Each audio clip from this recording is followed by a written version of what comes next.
नमस्कार विद्यार्थियों, कैसे आप?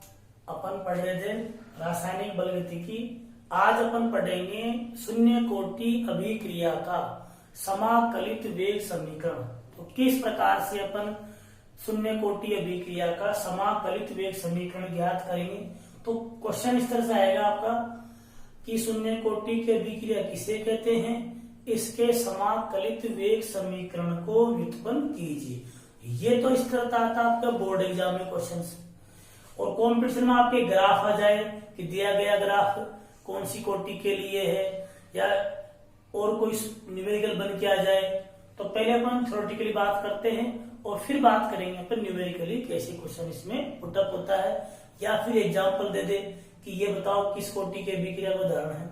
तो देखिए, पहले बात करेंगे परिभाषा की। तो परिभाषा में कुछ नहीं है, जो अपन ने पढ़ा था कोटि की परिभाषा कि किसी रासायनिक अभिक्रिया के वेग निर्धारक पद में भाग लेने वाले अभिकारकों की सांद्रता के घातांकों का योग, वो तो कहलाता है कोटि। अगर योग शून्य हो तो उसे हम कहेंगे क्या, शून्य कोटि की अभिक्रिया।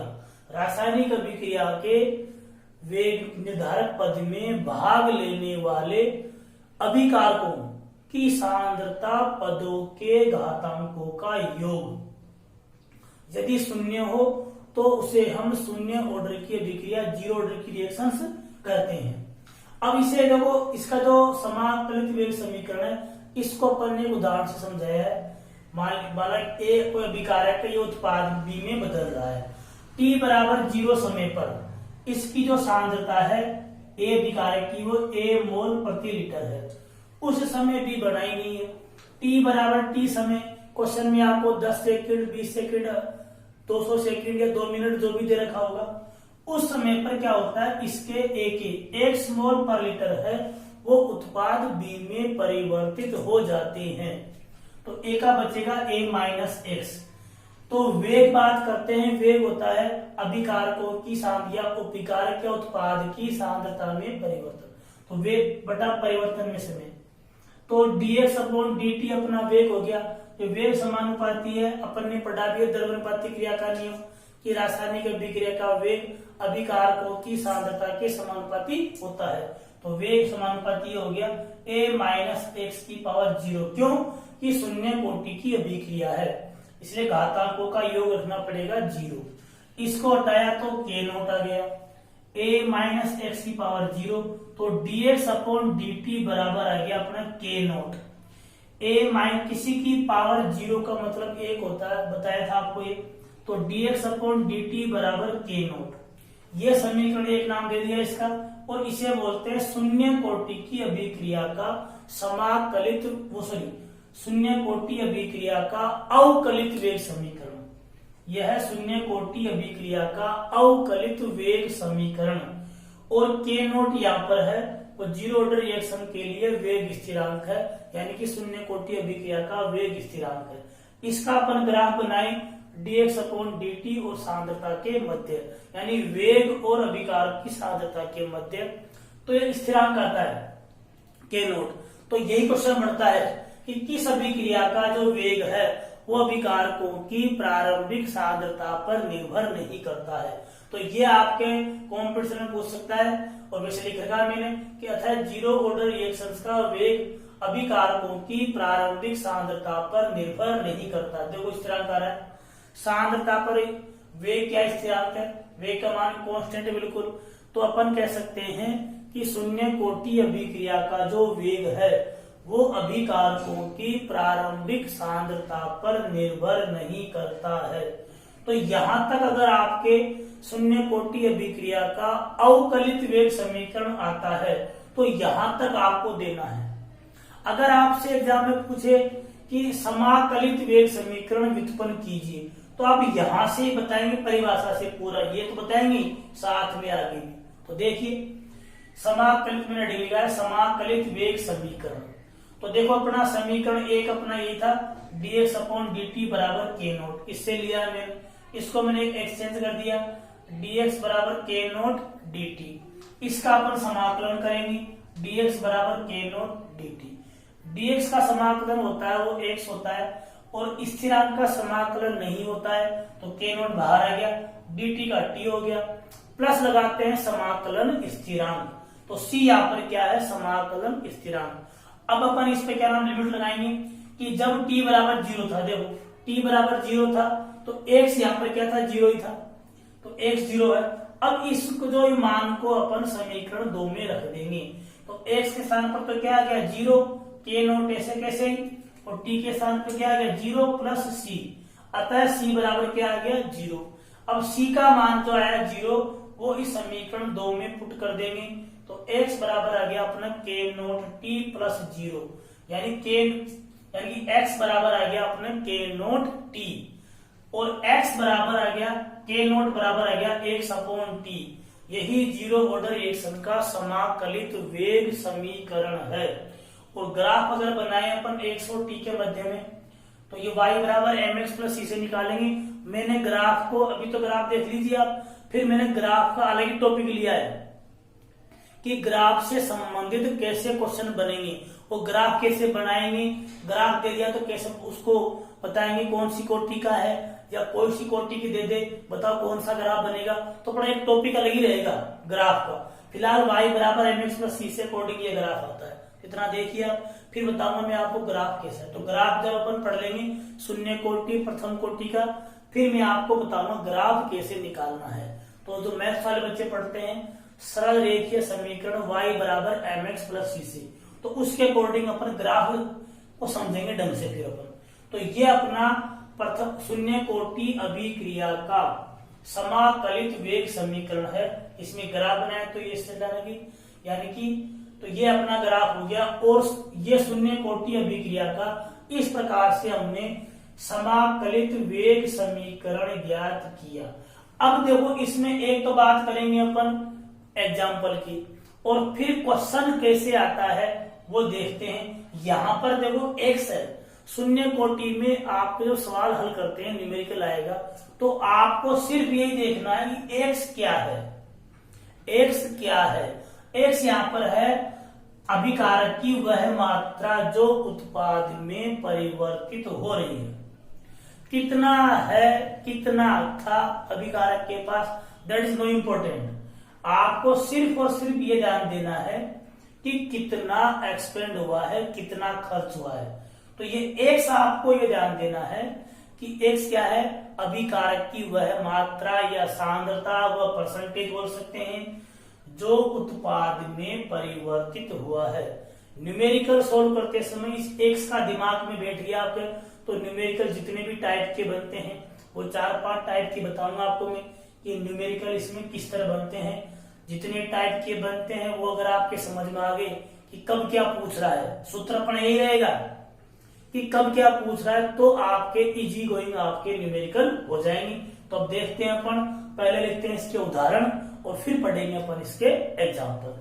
तो देखते हैं अपन उदाहरण की बात कर रहे हैं अपन कि जीरो ऑर्डर रिएक्शन के उदाहरण होते हैं। तो देखिए आपको लिखना मैंने याद किया है, मुझे याद रखना, यानी ट्रिक है ये कि अधिकांश उत्प्रेरक सूर्य का प्रकाश में हो या एंजाइम की उपस्थिति में अभिक्रिया हो।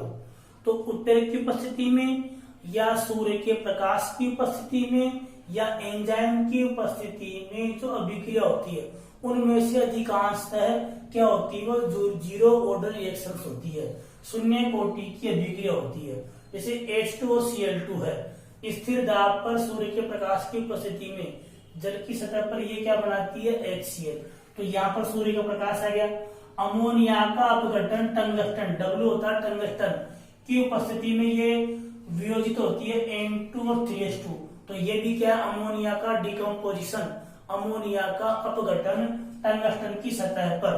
तो ये भी क्या अपना शून्य कोटि की अभिक्रिया का उदाहरण है। इसी तरह PH3 यानी कि फोस्फीन, फोस्फीन भी क्या है, मोलिब्डेनम की उपस्थिति में फास्फोरस और हाइड्रोजन में डिसोसिएट यानी कि अपघटित हो जाती है। तो ये अभिक्रिया भी क्या है, शून्य कोटि की अभिक्रिया है। आपको एग्जाम में कॉम्पिटिशन में देखना है कि यदि कोई अभिक्रिया है, अगर वो उदाहरण से दे बताओ कि ये कौन सी कोटि की है, अगर उसमें उत्प्रेरक दे रखा है तो वह जीरो ऑर्डर रिएक्शन होगी। तो मैं लिखा मुझे याद रखना, इसमें याद करने वाली बात यही है कि उत्प्रेरक या सूर्य का प्रकाश हो या एंजाइम की उपस्थिति में हो, अगर वो विक्रिया इनकी उपस्थिति में हो रही है, इनमें से किसी में भी, तो वह विक्रिया क्या होगी, शून्य कोटि की अभिक्रिया होगी। तो ये आपसे इसमें जो क्वेश्चन पूछता है, कॉम्पिटिशन में पूछ लिया आपसे, तो आपको ध्यान देना है। अब अपन बात करेंगे कि न्यूमेरिकल किस तरह से आता है। तो ये देखिए न्यूमेरिकल किस तरह से आता है अपन। तो देखिए क्वेश्चन ये है, पहला टाइप का क्वेश्चन ये है कि जीरो ऑर्डर रिएक्शन है, उसमें अभिकारक की प्रारंभिक सांद्रता 0.8 मोल पर लीटर है। 20 सेकंड बाद अभिकारक की सांद्रता 0.2 मोल पर लीटर रह जाती है। तो जीरो ऑर्डर रिएक्शन का वेग स्थिरांक ज्ञात करो। देखो भाई, जीरो ऑर्डर रिएक्शन में के सवाल हल करते समय आपको सिर्फ ये देखना है कि अभिकारक की कितनी मात्रा उत्पाद में परिवर्तित हुई है। तो 0.8 मोल थे, 0.2 मोल रह गए, तो कितना एक्सपेंड हुआ, कितना खर्च हुआ, 0.8 में, यानी कि जैसे मान लो तुम्हारे पास 100 रुपए, ऐसे मान लिया करो 100 रुपए हैं और 20 सेकंड बाद में आपके पास 80 रुपए रह गए।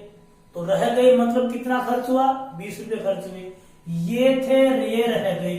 तो x ज्ञात करने के लिए आपको तो x क्या आ जाएगा, तो जीरो ऑर्डर रिएक्शन के लिए, जीरो ऑर्डर रिएक्शन के लिए अपना होता है K नोट बराबर होता है x/T। तो यहां पर अपन x पता कर लेंगे। इनिशियल कितना है 0.8, ये तो प्रारंभिक भी था, ये रह गया 0.2 यानी कि 0.6 मोल पर लीटर, ये अपना x हो गया। t बताइए आपको 20 सेकंड है, तो इसलिए अपना x के नोट बराबर क्या जाएगा 0.6 अपॉन 20। अब इसको सोल्व करेंगे अपन, तो देखिए 0.6 अपॉन 20, इसको हटाइए आप,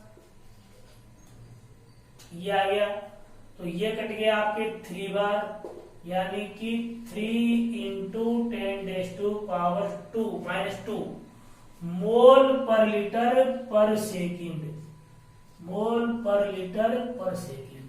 तो ये अपना जीरो ऑर्डर रिएक्शन में इस क्वेश्चन का क्या आ गया, वेग स्थिरांक का आंसर आ गया। वेग स्थिरांक आपका ये होगा 3 इंटू 10⁻²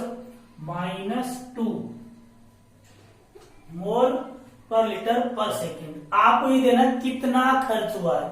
दूसरा टाइप का जो क्वेश्चन है उसमें देखिए अभिकारक की, वही मैंने टाइप लिया है, वैल्यू कुछ भी हो सकती है, सिंपल वैल्यू ताकि इजीली कट पिट जाए। आपको टाइप पहचानना है कि जीरो ऑर्डर में यही देना है कि कितना खर्च हुआ है।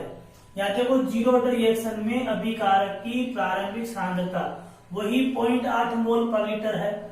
20 सेकंड बाद कह रहा है कि इसकी ये इतने उत्पाद में परिवर्तित हो गए, यानी तुम्हारे पास 100 रुपए थे, ये रुपए थे, ये खर्च कर दिए, वही तो कह रहा है ये उत्पाद में परिवर्तित हो गए, यानी कि आपने कुछ शॉपिंग कर ली, तो यही खर्च हो रहा है। तो डायरेक्ट अपना x ही आ गया।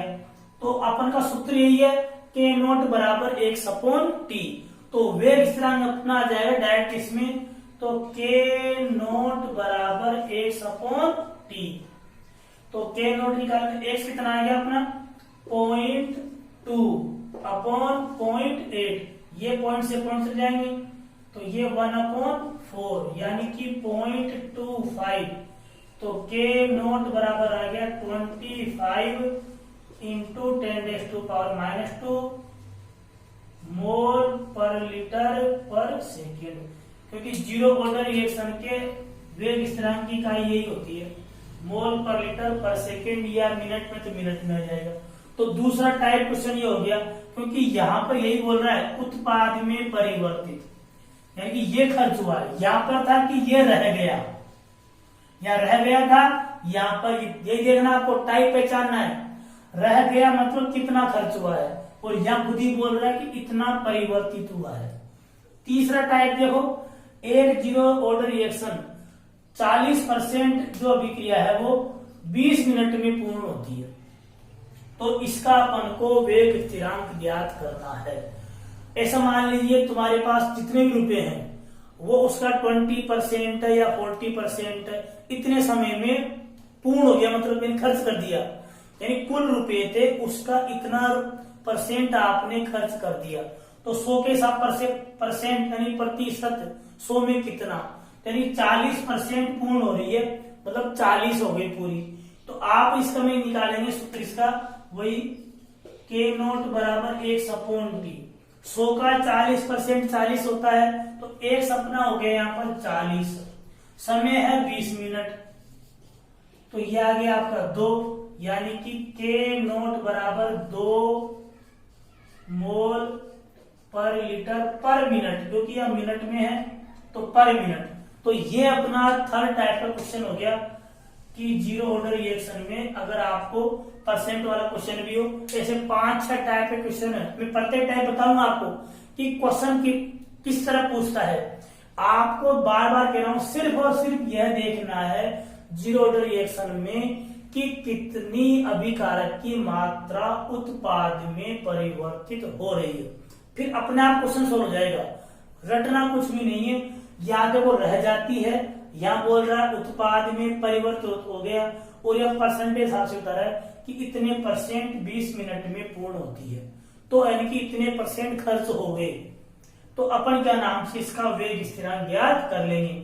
चौथा टाइप अब देखिए आप, तो चौथा टाइप का क्वेश्चन देखिए, यह है एक जीरो ऑर्डर रिएक्शन 20% 80 मिनट में पूर्ण होती है, तो बताइए 60% कितने समय में पूर्ण होगी। ऐसे 2 क्वेश्चन बनते हैं इसमें, एक पहला पार्ट दूसरा पार्ट। इसी तरह दूसरा क्वेश्चन है 5वां टाइप का, एक जीरो ऑर्डर रिएक्शन 40% 60 मिनट में पूर्ण होती है, तो बताइए 80 मिनट में कितने % अभिक्रिया पूर्ण होगी और अभिकारक की कितनी मात्रा शेष रहेगी। तो देखिए इस क्वेश्चन में पहले आपसे समय पूछ रहा है, तो समय ज्ञात का जी ऑर्डर का फॉर्मूला क्या है, K नोट बराबर 1/T। तो T पहले वाले में T दे रखा है, X दे रखा है, K नोट आएगा। उस K नोट को दूसरे केस में रखेंगे अपन, X दे रखा है, समय आ जाएगा। तो देखिए इसको सोल्व करते हैं, तो ये फर्स्ट केस की बात करते हैं इसमें। तो K नोट बराबर 1/T। तो K नोट अपना X क्या 20%, यानी कि 20 हो गया, 100 का 20 हो गया, समय कितना है 80। तो ये अपना तो क्या होगा K नोट आ गया। फिर सेकेंड केस की बात करेंगे, वही K नोट बराबर 1/T। K नोट की वैल्यू कितनी है 20/80। X आपसे पूछ रहा है 60%, यानी कि 60, और T पूछा है अपन से, तो ये तो कट जाएंगे आपके, और ये कट जाएगा 3 टाइम्स, तो ये हो गया आपका 8 की 24 240। तो T बराबर हो जाएगा आपका, इसको ऐड कर सकते हैं यहां पर, T बराबर 240 मिनट। 240 मिनट में 60% अभिक्रिया क्या होगी, पूर्ण होगी। तो ये इस क्वेश्चन का देखिए 20% 80 मिनट में पूर्ण हो रही है, तो 20% हो रही है 80 मिनट में पूर्ण हो रही है। तो आपसे 60% का समय पूछा है, यानी पहले वाले केस से अपन याद करेंगे K नोट। K नोट अपना ये आ गया। सेकंड केस पूछ रहा है कि 60% कितने समय में पूर्ण हो जाएगी, तो 60% यानी कि 60 हो गई। समय पूछ रहा है, K नोट की वैल्यू 20/80 है, तो 0 से 0 कट गया, ये कट गया 3 बार, क्रॉस मल्टीप्लाई कर दिया, तो अपने क्या आ गया T बराबर 240 मिनट। अर्थात जो विक्रिया है वो विक्रिया, आंसर आ गया इसका कि 240 मिनट में ये 60% पूर्ण होगी। ये अपना इसका आंसर आ गया। अब दूसरा केस देखिए, एक जीरो ऑर्डर रिएक्शन 40% जो है 60 मिनट में पूर्ण होती है, तो बताइए 80 मिनट में कितने % पूर्ण होगी। यहां पर तो अपन से समय पूछा था, अब यहां पर अपन से X पूछ लिया, तो एक्स ज्ञात करने का सूत्र क्या है, के नोट बराबर एक्स अपॉन टी। तो देखिए इसको यहां सोल्व करता हूं मैं। फर्स्ट केस यहां भी वही रखेंगे अपन, के नोट बराबर एक्स अपॉन टी। तो एक्स आपका हो रहा है 40% पूर्ण, कितने समय में, 60 मिनट में। तो ये आ गया आपका 2/3, ये के नोट की वैल्यू आ गई। दूसरा जो केस है इसमें पूछ रहा है 80 मिनट में कितने % पूर्ण होगी। तो यहां भी वही फॉर्मूला, एक्स अपॉन टी। तो के नोट की वैल्यू कितनी है, 2/3।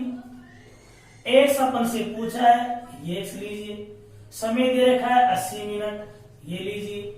तो इसलिए एक्स बराबर क्या आ जाएगा, 2 गुणा 80 डिवाइड बाय 3, यानी कि 160 डिवाइड बाय 3, यानी कि ये कट जाएगा 3 पंजे 15, 53.33।